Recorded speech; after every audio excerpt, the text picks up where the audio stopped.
No matter what else happens this year, I'm going to remember 2022 forever as the year that I discovered Buster Keaton. Buster Keaton's films are well over a century old now, but they still hold up incredibly well. From his death-defying stunts to his creative setups, Buster Keaton's films are still as impactful as they probably were when they were initially released. I was trying to sit and wonder why Buster Keaton's films specifically stand out from that time period. There's a lot of films from the 20s and 30s where perhaps the comedy hasn't aged very well or the direction isn't as strong as what you'd expect from modern films, but Buster Keaton's movies don't seem to have this problem. And there's a quote from Buster Keaton that I read in the book Cameraman by Dana Stevens that really explains why Buster Keaton's comedy still holds up so very well. The quote is about Buster Keaton's filmmaking philosophy, which is, quote, "I always want the audience to outguess me, and then I double-cross them." Buster Keaton loves setting up elaborate gags and then having a twist on them.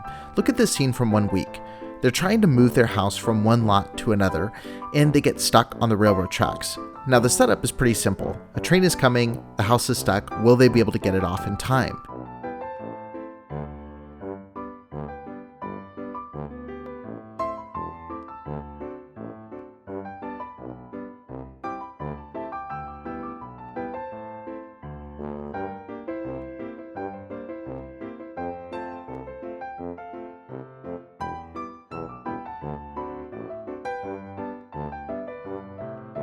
The train ends up being on a different track and blasts past the house.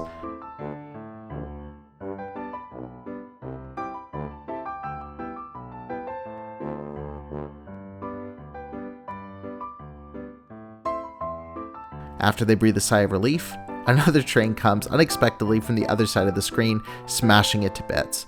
It's a hilarious setup and delivery that you don't often see in modern comedy. It's very creative and inventive. I think one of the best ways to show why this is so effective is to compare it to someone setting up a joke in a less sophisticated way. I'm going to do this by using an example from Laurel and Hardy's film, Bratz.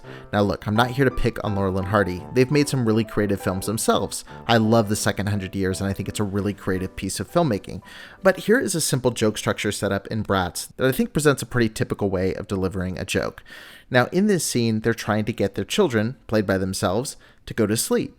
And there's this setup where they're walking across the room and there's a horn on the floor, the audience sees it and knows that they're going to end up stepping on it. It's a simple setup. My baby, my baby.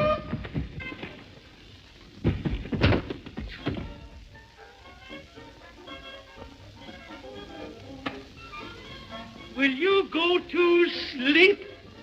And it's a straightforward punchline. They walk across the room, tiptoe really quietly, step on the horn, and the punchline is them reacting angrily to each other.